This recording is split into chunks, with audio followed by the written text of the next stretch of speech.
Good morning everyone.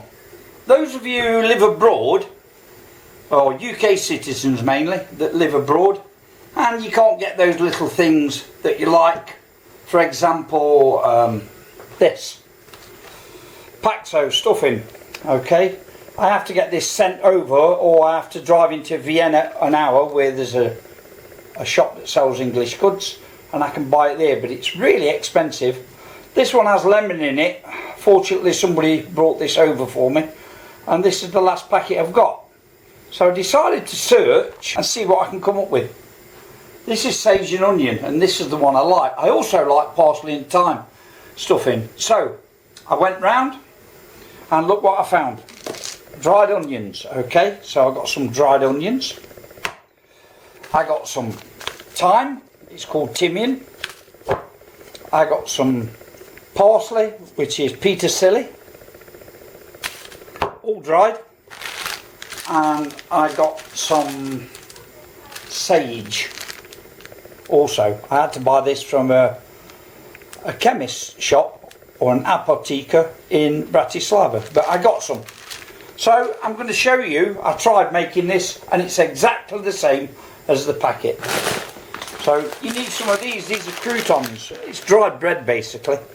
If you can't buy these, just, you know, the crust that you get left over from a loaf, just dry it and put it in the blender here and blend it. So you're going to need 1 cup, okay, 1 cup full of croutons will serve about 3 people. A 1/4 cup of dried onions and about a tablespoon full of this, which is parsley, okay. So, put it all in the blender and mix it, okay. I've already done that and here it is. So, just blend it all together. It smells absolutely gorgeous.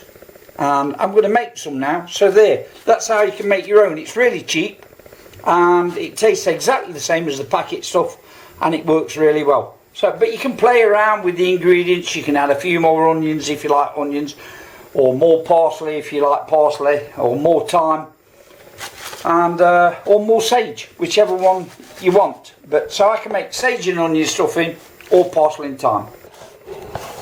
Now I'm just going to put hot water on it, and there's enough to serve 3 people there. I'll just let that mix or soak in. Just give it a helping hand with a fork, and when you cook that, that is exactly the same as the stuffing, or the taste is, that you buy, and it's fresh. So that's one little tip.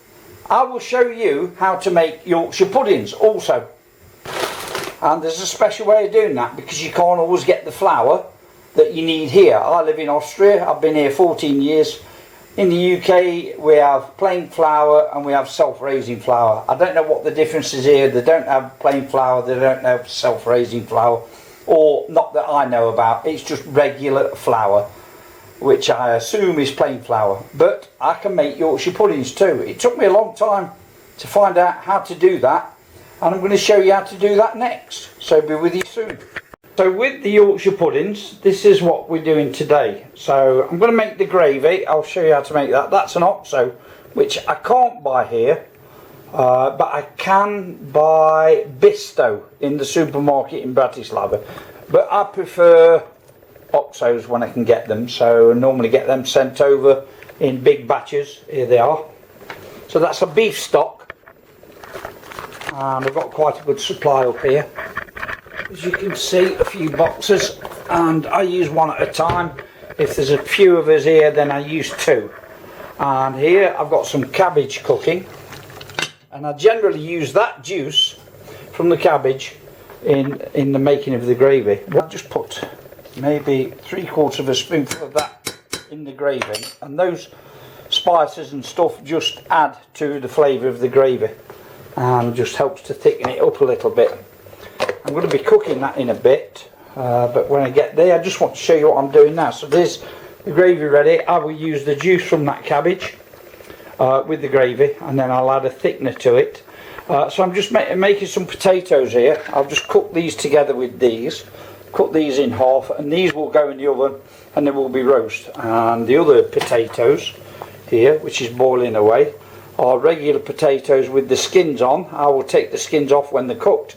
But the dark stuff you can see in here, that's mint from the garden, okay, and I put in 3 sprigs in there, 3 sprigs of mint, really add something. It's essential to get the salting right. They taste absolutely wonderful with that minty taste. And we've got a piece of pork in the oven there, and now I'm going to make the Yorkshire puddings. I'll get everything ready and I'll come back to you when we've got all the ingredients, and I'll show you how to make those. I'm just going to show you what we're doing here. I've got all the ingredients. So regular flour, if you live in Slovakia, it's called hladka. That's regular flour, okay, so you need some of that. You need 1 egg. You need some, this is a German name, backpulver, that means baking powder, okay, and you need a little salt. So there's a secret, because I've been trying years. I can't get them exactly the same as the UK, because it's special flour. 1, 2, 3, 4. Okay. Don't need any more than that. That will do 6 or 8 tiny little Yorkshire puddings. Less than half a spoonful of salt.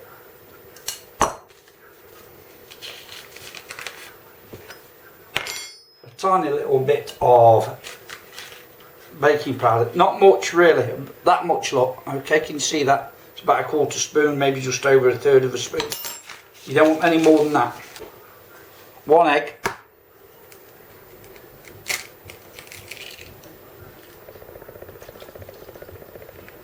Okay, so I may add more milk yet, and essential,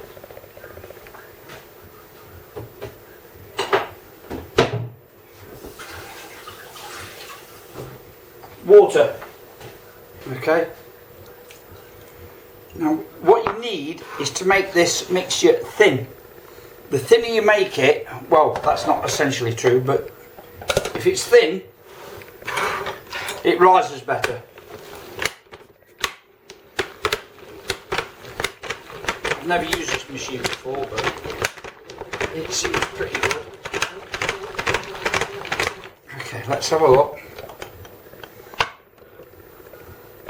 Yeah, that's about right actually. Maybe just a little bit thinner. So let's put a touch more water in there. Okay.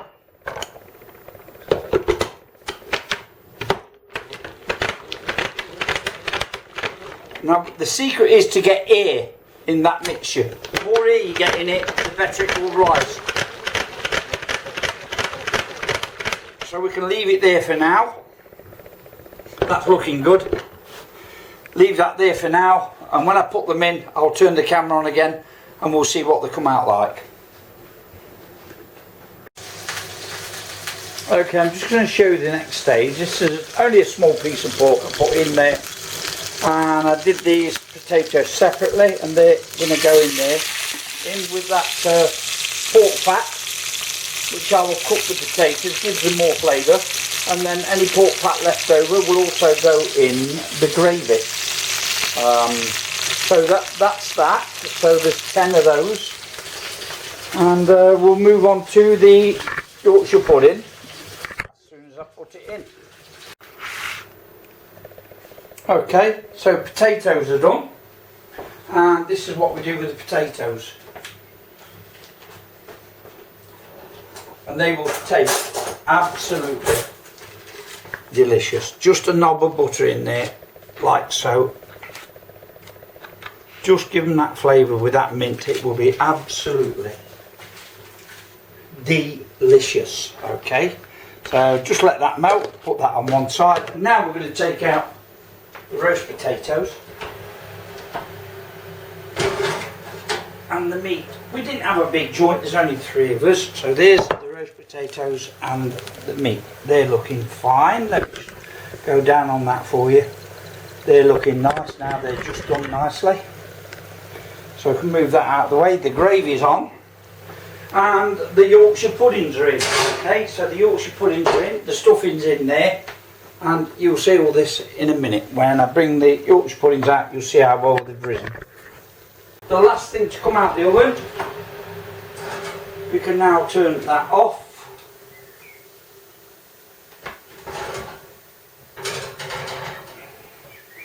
Bingo! There's your Yorkshire puddings. They are as good as what you can get anywhere.